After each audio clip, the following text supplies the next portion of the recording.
বাংলাদেশে আর বাংলাদেশের বাইরে পৃথিবীর বিভিন্ন প্রান্তে যে যেখান থেকে চ্যানেলে দেখছেন আপনাদের সকলকে সাদর আমন্ত্রণ তৃতীয় মাত্রা দেখবার জন্য। প্রিয় দর্শক, বাংলাদেশ এক সংকটের মধ্য দিয়ে যাচ্ছে। সংকটের গভীরতা কতটুকু সেটি নিয়ে বিতর্ক আছে, আর সংকটের উৎস কি সেটি নিয়ে বিতর্ক আছে, সংকটের সমাধান কিভাবে হতে পারে সেটি নিয়ে বিতর্ক আছে।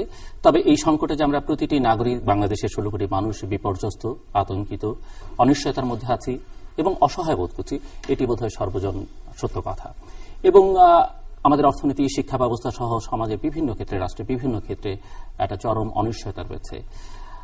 এই সংকট চলাকালে আমরা লক্ষ্য করছি কিছু শীর্ষস্থানীয় রাজনীতিবিদ ইতিমধ্যেই বলছেন যে এই সংকটের প্রধান কারণ বা অন্যতম কারণ বা এই সংকটকে উস্কে দেওয়া হচ্ছে গণমাধ্যম থেকে, টেলিভিশনের পর্দায় সেটি আছে, বাস্তবে সেটি নেই। আবার কেউ কেউ এটিও বলবার চেষ্টা করছেন যে এই ঘটনাগুলো যেগুলো ঘটছে, যে অস্থিরতা তৈরি হয়েছে, এই অস্থিরতার উস্কানিদাতা হচ্ছে টকশোগুলো। টকশো কতটা টক, কতটা ঝাল, কতটা বৃষ্টি সেটি নিয়েও বিতর্ক রয়েছে। তবে এটি সত্য কথা যে বাংলাদেশের 24-25টি টেলিভিশন চ্যানেলে রাত 10টা থেকে 2টো পর্যন্ত টকশো হয়। টেলিভিশন মালিকরা নিশ্চয়ই এতটা বোকা নন বা এতটা উদারও নন যে এই সময়টা তারা অযথা ব্যয় করবেন। দর্শক নিঃসন্দেহে এই অনুষ্ঠানগুলো দেখে দেশের ভেতরে এবং বাইরে। এবং বাংলাদেশের টেলিভিশন চ্যানেলগুলোতে যে ধরনের অনুষ্ঠানমালা প্রচারিত হয় বোধ করি সবসময়, এবং এই ধরনের সংকটকালে দর্শকদের চোখটা সবচেয়ে বেশি থাকে সংবাদ এবং টকশোগুলোর উপর। আমরা গত দুদিন ধরে টকশো নিয়ে কথা বলছি, বাংলাদেশের বর্তমান রাজনীতি নিয়ে কথা বলছি। কথা বলছেন উপস্থাপকরা যারা বিভিন্ন টেলিভিশন চ্যানেলে টকশো সঞ্চালনা করে থাকেন। রাজনীতি নিয়ে তারা কেন কথা বলছেন, আমি তাদেরকে যখন উপস্থাপন করেছি শুরুতেই বলেছি যে তারা যদি নিজেরা নিজেদের মতামত রাখতে চান, হয়তো কেউ সাহস করতে পারেন, কেউ নিজের অবস্থানকে একটা আলাদা জায়গায় রাখবার জন্য সেটি প্রকাশ নাও করতে পারেন, সেটি তারা নাও করতে পারেন। কিন্তু যাদের সঙ্গে তারা কথাবার্তা প্রতিনিয়ত বলেন, অন এয়ার এবং অফ এয়ারে নানা ধরনের ইন্টারাকশন আমাদের হয়, সেখান থেকে পুরো পরিস্থিতি সম্পর্কে আমাদের নিজেদের একটা ধারণা তৈরি হয়েছে।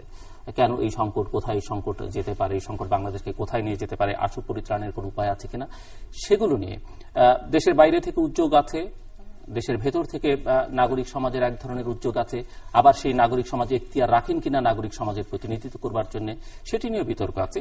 তো সব মিলিয়ে যে ধারণাগুলো আমাদের মাথার মধ্যে আছে সেই ধারণা থেকে আমরা আমাদের কথাগুলো বলতে পারি, এবং একই সঙ্গে টকশো সম্পর্কে যে ধরনের বাইরে থেকে সমালোচনা এবং আমাদের নিজেদের যদি আত্মসমালোচনা থাকে সেটিও আমরা করবার চেষ্টা করেছি গত দুদিন। এবং যারা গত দুদিনের অনুষ্ঠান দেখেছেন তারা লক্ষ্য করেছেন যে আমাদের সঞ্চালকরা প্রায় সকলেই অত্যন্ত খোলামেলাভাবে নিজের যে বক্তব্য, নিজে যা মনে করেন সেটি খোলামেলাভাবে স্বাচ্ছন্দ্যের সঙ্গে তারা তুলে ধরেছেন। এই সংকটকালে সরকারের কি করণীয়, রাজনৈতিক দলগুলোর কি করণীয়, নাগরিকদের কি করণীয়, গণমাধ্যমের কি করণীয়, এবং সেখানে তারা গণমাধ্যমের সমালোচনা করেছেন, নিজেদের সমালোচনা করেছেন। আজকেও এই সিরিজ এর শেষ পর্ব, অর্থাৎ টকশো সঞ্চালকরা তৃতীয় মাত্রায় কথা বলছেন গত দুদিন, এবং আজকে তৃতীয় দিনের মতো বলবেন। নতুন 6 জন উপস্থাপক রয়েছেন আমার সঙ্গে, এবং আজকের মতো এই পর্বটি শেষ হয়ে যাচ্ছে, অর্থাৎ সঞ্চালকদের এরপরে হয়তো অন্য কোনো কারণে কখনো দেখা যেতে পারে। আর জানিয়ে রাখা ভালো যে এর বাইরেও, এই 18 জনের বাইরেও আরো বেশ কয়েকজন সঞ্চালক রয়েছেন। তবে আমরা চেষ্টা করেছি যারা দীর্ঘদিন যাবৎ প্রফেশনাল কাজ করছেন তাদেরকে এই পর্বগুলোতে আমন্ত্রণ জানাবার মধ্যে, তাদের মধ্যে 2 জনের কথা আমি বলতে পারি। নাজমুল আশরাফ, সাইফুল হুদা, তাদেরকে আমন্ত্রণ জানিয়েছিলাম, তারা তাদের কর্তৃপক্ষের অনুমতি পাননি। ইন্ডিপেন্ডেন্ট টেলিভিশনের খালেদ মহিউদ্দিন, তিনি সময় করে উঠতে পারেননি। এর আগে অবশ্য অন্য কারণে একাধিকবার এই অনুষ্ঠানে তিনি এসেছেন। এবং শ্যামল দত্ত, এটিএন বাংলায় যিনি অন্য দৃষ্টি উপস্থাপনা করেন, তিনি দেশের বাইরে থাকাই পর্বগুলোতে অংশ নিতে পারেননি। স্বাগত আপনাদের 6 জনকেই। দর্শক পরিচিত হয়ে বাদিক থেকে সেলিম উমরাও খান, তিনি মাই টিভিতে 50 মিনিট নামে একটি টক শো উপস্থাপনা করেন। তারপরে রয়েছেন শোভন আরেফ, তিনি চ্যানেল 24-এ মুক্তবাক নামে একটি টক শো সঞ্চালনা করেন। এবং তারপরে রয়েছেন সময় টিভির সম্পাদকীয় উপস্থাপক আহমেদ জুবায়ের। আমার ডানে রয়েছেন মিথিলা ফারজানা, 71 টেলিভিশনের 71 সংযোগ এবং 71 জার্নালের উপস্থাপক। এবং তারপরে রয়েছেন মাহমুদ আল ফয়সাল, উপস্থাপক মাই টিভি সংলাপ, মাই টিভি। এবং তারপরে রয়েছেন মোস্তফা ফিরোজ, তিনি উপস্থাপক গণতন্ত্র এখন, বাংলা ভিশনের। স্বাগত আপনাদের প্রত্যেকেই। আলোচনাটা শুরু করতে চাই, আমরা নিজেরা একটু ঠিক করে নিতে পারি যে আমরা টকশো নিয়ে আগে কথা বলবো না রাজনীতি নিয়ে আগে কথা বলতে চাই। রাজনীতি নিয়ে একেবারে কথা না বললেই ভালো হয়। না, রাজনীতি মানে আমরা বাংলাদেশের বর্তমান সংকটকালকে নিয়ে কথা বলতে চাই। আমার মনে হয় সেটি দিয়ে শুরু করি, কারণ অনেকের আগ্রহটা সেখানে যুক্ত হবে। যে সংকট এখন, যে সংকটের মধ্য দিয়ে বাংলাদেশ যাচ্ছে, নাগরিক হিসেবে আমাদের প্রত্যেকেরই কনসার্ন আছে এই বিষয়টিতে, এবং এই সংকটটি থেকে পরিত্রাণের উপায় কি, সংকটের কারণ কি, সেটিও হয়তো আমরা আলোচনা করতে পারি। যে যেভাবে আলোচনা করতে চান প্রত্যেকের জন্য, বা এই সংকটকে কিভাবে দেখেন, আদৌ কোনো সংকট কিনা। কারণ কালকেই আমার 2-3 জন সঞ্চালক বলছিলেন যে এর চাইতে অনেক বড় সংকট বাংলাদেশ অতীতে দেখেছে, কাজে এটি অত গভীর সংকট নয়। তো আপনারা কে কিভাবে মনে করেন? আহমেদ জুবায়ের যদি শুরু করেন, 3 মিনিট প্রত্যেকের জন্য সূচনা। সংকট তো অবশ্যই সংকট, এর চেয়ে বড় সংকট ছিল। আপনি যদি একটু তুলনা করেন 2014 সালের 5ই জানুয়ারি নির্বাচনের আগে, ভয়াবহতা এর চেয়ে কোনো অংশ কম ছিল না। হয়তো পেট্রোল বোমাটা এত বেশি ছিল না, কিন্তু তখন নির্বিচারে আপনার স্কুল পোড়ানো, প্রিজাইডিং অফিসারকে পুড়িয়ে হত্যা, ভয়াবহতা ছিল। কিন্তু 17 জন আইন শৃঙ্খলা রক্ষাকারী বাহিনীর সদস্য, পুলিশ সদস্য মারা গেছে। তো তখন অনেক বেশি ভয়াবহ ছিল। তো তখন সেই সংকটটা তখন বেশি ছিল, এখনো একই রকম ভাবে আছে। তো সংকট তো অবশ্যই আছে, তখনও ছিল, এখনো আছে। তো এখন সংকটের জন্য একটা কথা নতুন করে বলা হচ্ছে। আমি যেহেতু টকশোতে যখন কথা বলবো, টকশোতে যখন আমি থাকবো, আমি সাধারণত 3 জন বা 2 জনের কথা শুনবো। তাদেরকে একটু মানে যখন আমাদের টকশোগুলো যেগুলো হয়, সাধারণত একটু এই পক্ষ করেই তো আমরা টকশোগুলো করি। আমরা তখন অপোজিট হয়ে কথা বলার চেষ্টা করি যে হ্যাঁ, আপনার দিকে, যেমন আওয়ামী লীগের কেউ যদি থাকে, তখন আমরা তাকে আওয়ামী লীগের বিরোধী যে প্রশ্নটা আছে সেটা করার চেষ্টা করি। একইভাবে বিএনপি যদি কেউ থাকে, বিএনপির বিরোধী যে কোশ্চেনগুলো আছে সেগুলি করার চেষ্টা করি। আসলে আমি এখানে যেটা এখন বলতে চাই যে সংকট নিয়ে এখন বিভিন্ন ধরনের কথা বলা হচ্ছে সংলাপ হলেই সব সংকটের সমাধান হয়ে যাবে। তো আমি মনে করি সংলাপ হলেই সব সংকটের সমাধান হবে না। আপনি যদি তার আগে তো পৃষ্ঠ সংলাপ হবে কিনা, এটা তো অবশ্যই একটা কথা। তার আগে কথা হচ্ছে যে সংলাপের আগে অবশ্যই সন্ত্রাস দমন করতে হবে। এখন যে সন্ত্রাস চলছে, এটা হয়তো আমি আমার টকশোতে আমি ওইভাবে উপস্থাপন করবো না, কিন্তু এটা আপনার টকশোতে আমি বলছি। সন্ত্রাস অবশ্যই দমন করতে হবে। সন্ত্রাস দমন না করতে পারলে তো পরবর্তীতে এই ধরনের সন্ত্রাস করে আবার অন্য ধরনের দাবি আদায়ের চেষ্টা হবে। সন্ত্রাস দমন করতে হবে। সন্ত্রাস দমন করে তারপরে আমরা সংলাপের কথা বলতে পারি, তাহলে কোনো কিছু হবে না। সন্ত্রাস দমন করবার ক্ষেত্রে সরকারের এফোর্টস সম্পর্কে আপনি কিছু বলবেন? অবশ্যই বলবো। সরকারের ফোর্স, পুলিশ, আমার মতে পুলিশ যদি ঠিক থাকে সবকিছু ঠিক। এখন অনেক জায়গায় সন্ত্রাস দমন করা যাচ্ছে না, কোথাও ঘাটতি আছে। অবশ্যই অনেক জায়গায় সন্ত্রাস দমন করা যাচ্ছে না। এটার কারণ অবশ্যই আপনি যদি দেখেন 2013 সালের নির্বাচনের আগে, যে 2014 সালের নির্বাচনের আগে যে সন্ত্রাসগুলো ছিল, কিছু পকেট ছিল। আপনি সাতক্ষীরার কথা আপনার খেয়াল আছে কিনা? সাতক্ষীরা একেবারে বিচ্ছিন্ন একটা জনপদ ছিল।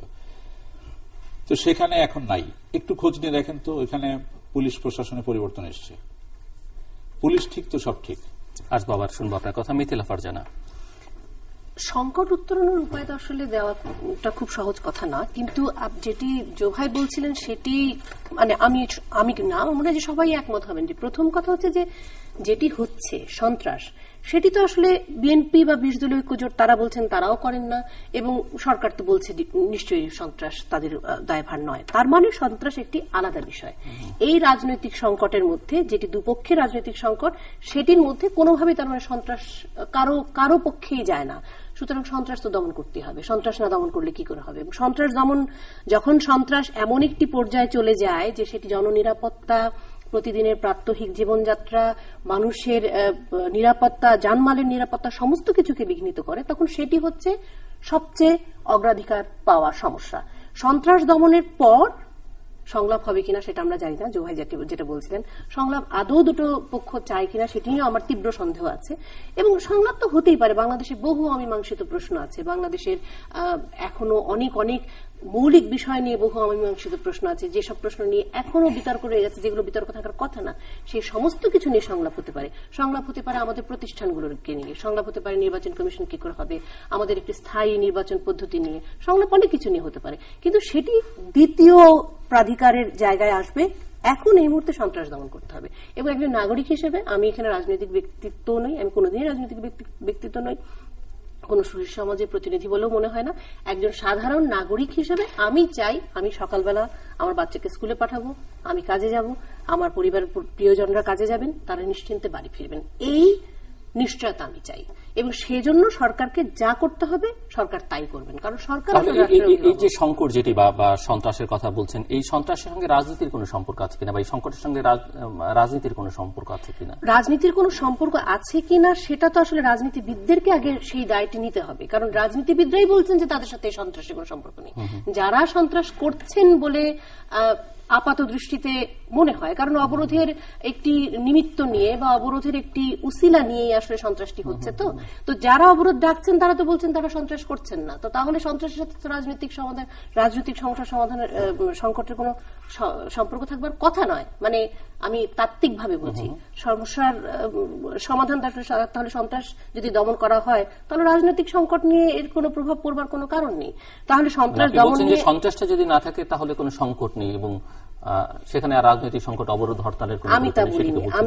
আমি বলছি জিল্লুর ভাই যে এই মুহূর্তে আমার জন্য নাগরিক হিসেবে, একজন সাধারণ বাংলাদেশের নাগরিক হিসেবে সবচেয়ে বড় সমস্যা হচ্ছে সন্ত্রাস। এবং দ্বিতীয়ত যে রাজনৈতিক সংকট সমাধানের বিষয় আছে, সেটির সমাধান কিভাবে আসবে সেটি আমরা দ্বিতীয়বার ভেবে দেখব এই মুহূর্তে সংকট থেকে উত্তরণ পাওয়ার পর। জিল্লুর ভাইকে ধন্যবাদ। আমি দৃশ্যত নবীন, আসলেও নবীন এখানে যারা বসে আছেন তাদের তুলনায়। তবে যে টকশোটির সঞ্চালনা করতে গিয়ে কিছু অভিজ্ঞতা তো হয়েছে। সংকটের বিভিন্ন মাত্রা আমরা সকলেই জানি। এখানে পেট্রোল বোমা একটি মাত্রা, নতুন মাত্রা যোগ করেছে, এখানে নাশকতা একটি নতুন মাত্রা যোগ করেছে, আরেকটি মাত্রা বোধ হয় অনিশ্চয়তা। গত বছর যেটি ছিল যে 5ই জানুয়ারিকে কেন্দ্র করে সংকটটি তৈরি হয়েছিল 2013-তে। সাধারণ মানুষের মনে একটি ধারণা ছিল যে 5ই জানুয়ারির নির্বাচন হয়ে গেলে কিংবা না হয়ে গেলে, ওই দিনটি পার হয়ে গেলে একটি সমাধান হয়তো পাওয়া যাবে, কিংবা সেই সংকটের একটি পরিণতি পাওয়া যাবে। কিন্তু এখন যেটি দেখা যাচ্ছে সেটি আমার টকশোর অভিজ্ঞতা থেকেই বলতে পারি। বহু ব্যবসায়ীরা আসেন, রাজনীতিবিদরা তো আসেন, বিভিন্ন পেশাজীবী সংগঠনের নেতারা আসেন, তারা সকলেই একটি জিনিস নিয়ে খুবই শঙ্কিত যে এটি আসলে শেষ কোথায়। কারণ লাগাতার অবরোধ চলছে, এই অবরোধ কি জন্য অবরোধ চলছে এটিও সকলেই জানে, এবং অবরোধ কিসে থামতে পারে সেটিরও বেশ কিছু সাধারণ ধারণা হয়তো সাধারণ মানুষের আছে, এবং যারা টকশোতে আসেন তারও ধারণা দেওয়ার চেষ্টা করেন। কিন্তু কবে শেষ হবে একটি দিনক্ষণ নির্ধারণ করতে পারছে না বলে সেই অনিশ্চয়তাকে আপনি দুপক্ষের মধ্যে দেখতে পান। নিশ্চয়ই দুপক্ষের লোকজনই আসেন আপনার সাথে। অনিশ্চয়তার একটি প্রতিফলন তো দুপক্ষের মধ্যেই পাওয়া যায়, কারণ সকলেই সংকটের সমাধান চান। যখন সকলেই ব্যগ্র হন একটি সমাধানের এবং দীর্ঘদিন ধরে সমাধানের জন্য দুপক্ষই বলে থাকেন, তাহলে বুঝতে হবে যে সেই সমাধানটি কবে হতে পারে সেটি নিয়ে হয়তো অনিশ্চয়তা থেকে থাকতে পারে। সেটি তাদের বিহাইন্ড দ্য সিন কিংবা বিহাইন্ড দ্য মাইন্ড থাকতে পারে। কিন্তু আমরা অন্তত যেটি টকশোতে প্রচার করতে পারি, এবং সকলের টকশোতেই, সকল টেলিভিশন চ্যানেলেই, সেখান থেকে তো এই অনিশ্চয়তাটা দিনে দিনে বাড়ছে। কবে এসএসসি পরীক্ষা নির্বিঘ্নে দেওয়া যাবে, কবে স্কুলগুলো খুলবে, বছর শুরু হয়ে গেছে, একটি কৃষি মৌসুম শেষ হয়ে আরেকটি কৃষি মৌসুম শুরু হতে যাচ্ছে, ব্যবসায় বাণিজ্যের একটি বিষয় তো আছে। যারা আমরা আরএনজি সেক্টরের সবচেয়ে বড় সেক্টর আমাদের বিনিয়োগ বাণিজ্যে, সেইখানকার যারা ব্যবসায়ী নেতারা আসেন তারা বলছেন যে আমরা আগের বছরের যে সমস্ত অর্ডার পেয়েছিলাম সেগুলো এখন নির্বিঘ্নে হয়তো শেষ করতে পারবো, কিন্তু পরবর্তী বছরে অর্ডার পাবো কিনা, এই অনিশ্চয়তা নিশ্চয়ই একটি সংকট। সেই সংকট সমাধানের জন্য সমাধানের পথ খুঁজে বের করতে পারে টকশো, হয়তো মনে করি একটি ভাবমূর্তির সংকট তৈরি হচ্ছে মনে হচ্ছে বাংলাদেশে। সেটি বলার অপেক্ষা রাখে না নিশ্চয়ই। মাহমুদ আল ফাসল, আপনাকে অসংখ্য ধন্যবাদ। প্রথমে আসলে রাজনৈতিক টকশো আমরা করি বটে, কিন্তু রাজনৈতিক মতামত এটি দেয়া কতটা স্বাভাবিক, তারপর একজন সচেতন মানুষ হিসেবে আমি যে বিষয়টি মনে করি যে এই নৈরাজ্য সহিংসতা এটি আন্দোলনে একটা নতুন মাত্রা। যদি এই বাস্তবতায় একদিকে সরকারি দল বলছে যে নতুন মাত্রা কি পজিটিভ না নেগেটিভ? অবশ্যই নেগেটিভ, মানে কোনোভাবেই এটিকে পজিটিভ হিসেবে দেখবার কোনো সুযোগও নেই। যে বিষয়টি বলছে সরকারি দল যে কাদের সঙ্গে সংলাপ হবে, তারা সংলাপের পুরো বিরোধিতা করছেন। আবার অপরদিকে বিএনপির পক্ষ থেকে তো বলাই হচ্ছে সেটা হয়েছে এর কোনো বিকল্প নেই, কিংবা বিএনপি পন্থী যারা বুদ্ধিজীবীদের মধ্যেও তো আমাদের বুদ্ধিজীবীরাও এখন শার্প লাইনের দুটি ভাগেই সুস্পষ্টভাবে বিভক্ত। তো যে বিষয়টি আমি মনে করি সেটি হচ্ছে যে এই সন্ত্রাস দমন তো করতেই হবে, সন্ত্রাস নৈরাজ্য এটি দমন করতেই হবে। এবং এই ক্ষেত্রে ছোট্ট একটি জিলুর ভাই একটি ছোট্ট গল্প মনে পড়ে গেল, সেটি হচ্ছে যে সরকার বলছে যে কঠোর হচ্ছে এই পরিস্থিতি মোকাবেলায়। তো এক গৃহস্থ তার একটি ঘর নিয়ে বিপদে পড়েছে, ছোট্ট গল্প। তো তার মালিক মানে গৃহস্থ নিজে তার যে করিম বলে যে কাজ করে তাকে বলল, সেটা হচ্ছে করিম ঘরটাকে একটু টাইট দাও। তো করিম ঘরটিকে টাইট দিল। তো জিজ্ঞেস করছে ঘরটি টাইট দিয়েছো? তো বলছে যে হ্যাঁ টাইট দিয়েছি। তো দেখো তো এখন নড়ে কিনা। তো তারপরেও সে বলছে যে হ্যাঁ নড়ে। তো পরিস্থিতি এখন আমাদের এরকম যে একদিকে সরকার বলছে যে তারা কঠোর হচ্ছে, কিন্তু পরিস্থিতির উত্তরণ হচ্ছে না। গাড়িতে পেট্রোল বোমা মারা হচ্ছে, ট্রেনে অগ্নিসংযোগের ঘটনা হচ্ছে, অহরহ মানুষকে মানে পেট্রোল বোমা দিয়ে জ্বালিয়ে পুড়িয়ে দেওয়া হচ্ছে, বিভৎস এই দৃশ্য।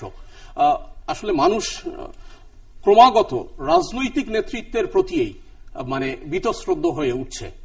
এ ধরনের কথা আমরা এখন ফেসবুকে বা অন্যত্র আমরা বলতে শুনি যে নামাতে না পারলে থামেন, আর থামাতে না পারলে নামেন। এই ধরনের কথা এখন কিন্তু গণমাধ্যমে ব্যাপক প্রচারিত হচ্ছে। এবং আমার মনে হয় যে সংশ্লিষ্ট সকল পক্ষেরই পুরো বিষয়টি নিয়ে ভাবা উচিত, গভীরভাবে ভাবা উচিত।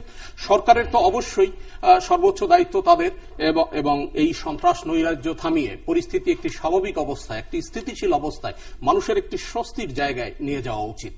সেই পদক্ষেপ যত তাড়াতাড়ি হবে ততই কিন্তু দেশ ও জাতির জন্য মঙ্গল। সেলিম ওমর খান। আসলে জিল্লু, তিনটি প্রসঙ্গে এখানে উঠে এসছে। একটি হচ্ছে সংলাপ, সন্ত্রাস, আর একটা হচ্ছে গণমাধ্যমের ভূমিকা। তবে আমার মনে হয় যে সকলে একমত পোষণ করেছেন এর ভেতরেই যে বাংলাদেশে একটি সংকট আছে এবং এই সংকট থেকে পরিত্রাণের জন্য আমরা সকলেই চেষ্টা করছি, এবং যেটি হচ্ছে যে মানুষ তার স্বাভাবিক কর্মপ্রবাহে ফিরে আসতে চায়, এটি সত্য। তবে সন্ত্রাস এই মুহূর্তের প্রধান সংকট হিসেবে রাখবার চেষ্টা করেছেন। তবে আমি যেটা মনে করি যে সংকট নিশ্চয়ই রাজনীতি থেকে সৃষ্টি হয়েছে সংকটের। আপনি জানেন যে যখন বিরোধী দল কিংবা 14 দল যখন ঘোষণা করলো অবরোধের কিংবা হরতালে, তারপর থেকে কিন্তু 20 দল যখন ঘোষণা করলো তারপরেই কিন্তু সন্ত্রাস কিংবা নৈরাজ্যের প্রেক্ষাপটের সৃষ্টি হলো। এখানে যে গণমাধ্যমের যে সম্পৃক্ততা আছে সেটি হচ্ছে যে অনেকেই বলে থাকেন যে গণমাধ্যমের কিছু সম্পৃক্ততা আছে। এখানে একটি জিনিস আমাদের ব্যাখ্যা করা দরকার আছে যে 9/11 পরে কিন্তু সন্ত্রাস একটি গ্লোবাল প্রপোজিশন এবং বা ফেনোমেনা হিসেবে পরিচিত, এবং যে সমস্ত দেশ সেই সন্ত্রাস তার আক্রান্ত হয়েছে সেখানে কিন্তু মিডিয়ার একটি অন্যরকম ভূমিকা আছে। আপনি জানেন যে সন্ত্রাস কিন্তু অদৃশ্য করে যায় এবং এখানে টেরোরাইজ করা হয়, এবং সন্ত্রাস ঘটনার ভেতর দিয়ে এটিকে গণমাধ্যমকে ফিডিং করা হয় যাতে আরো আতঙ্কের সৃষ্টি করা হয়। কিন্তু বাংলাদেশে কিন্তু গণমাধ্যম একটি নতুন অভিজ্ঞতা অর্জন করছে, অভিজ্ঞতার ভিতর দিয়ে যাচ্ছে। গণমাধ্যম মানে সেই জায়গাটিতে একটু ব্যর্থ হচ্ছে যে কোন পর্যায়ে তারা কতটুকু তথ্য প্রদান করবে, যেহেতু যে তথ্যের কোনো স্বীকারোক্তি কেউ করছে না, সেই জায়গাটিতে আমাদেরকে কি ধরনের ভূমিকা রাখতে হবে এই জিনিসটি নিয়ে আমার মনে হয় গণমাধ্যমে যারা কাজ করছেন তাদেরকে অবশ্যই ভাবতে হবে। সেলিম ওমর খান, যদি ধরেন যে আমি প্রচার করলাম না, ঘটছে বা জানছি প্রচার করলাম না, এমনটা কি হতে পারে কিনা যে এই সংবাদ প্রচার করছি না, তখন যে সন্ত্রাসী সে ভাববে যে আরো বড় কিছু আমি করি, প্রচার না করে যাবে না? এখানেই দেখেন আমরা তো একটি নতুন অভিজ্ঞতার ভিতরে দিয়ে যাচ্ছি, এবং যে সমস্ত দেশ অভিজ্ঞতা অর্জন করেছে এবং ডেমোক্রেটিক যে অ্যাটমসফিয়ার বা কালচার যেখানে থাকে, ওখানে বলা হয় যে সন্ত্রাস যেখানে হবে সেই গণমাধ্যম কিংবা ব্যক্তিবর্গ তারা সেলফ সেন্সরশিপের ভিতর দিয়ে কতটুকু প্রচার করা যায় সেটিকে প্রচার তারা করতে পারবে। এখানে আপনাকে একটু উদাহরণ দিতে চাই যে যুক্তরাষ্ট্রের একটি যে রায় ছিল, সুপ্রিম কোর্টের একটি রায় ছিল, 2010 সালের একটি রায় ছিল। সে রায়ে বলা হয়েছিল যে জনগণকে আতঙ্কগ্রস্ত করে কিংবা সমাজকে আতঙ্কগ্রস্ত করে এমন তথ্য প্রচারে যদি সরকার বাধা প্রদান করে সেটি গণমাধ্যমের স্বাধীনতাকে ক্ষুণ্ণ করা হয় না, কিংবা ফ্রিডম অফ এক্সপ্রেশনের ধারাকেও তার পরিপন্থী নয়। অর্থাৎ তারা বলতে চেয়েছেন যে অ্যাবসলিউট নয়, গণমাধ্যমের যে ভূমিকাটি, স্বাধীনতাটি অ্যাবসলিউট নয়, এটি আইন দ্বারা নিয়ন্ত্রিত। তবে গণমাধ্যমের এখানে একটি ভূমিকা আমাদের মনে থাকা দরকার আছে। আরেকটি দিক হচ্ছে যে সন্ত্রাসের দায় রাজনৈতিক দলগুলিকে নিতেই হবে। যে দলটি আমার মনে হয় যে অবরোধ ডেকেছে কিংবা হরতাল ডেকেছে, দায়টি কিন্তু তার ঘাড়েই বর্তায়, স্পষ্ট হওয়া দরকার। জিল্লুর, আসলে যে বিষয়টা সেলিম আমরাও খান বলছে, আমি সেখান থেকে বলি যে সবাই একমত না, আসলে এটা দৃষ্টিভঙ্গিগত পার্থক্য আছে। সন্ত্রাসকে সমর্থন করা যায় না, এই মুহূর্তের সহিংসতাটাও সমর্থন করা যায় না, কিন্তু যেখান থেকে সংকটটা শুরু হয়েছিল, সূত্রপাত, অর্থাৎ বিরোধী পক্ষের যে একটি দাবি যে সবার কাছে একটি গ্রহণযোগ্য নির্বাচন, সেই দাবিকে কি বিরোধিতা করা যায়? বিরোধিতা করা যায় না।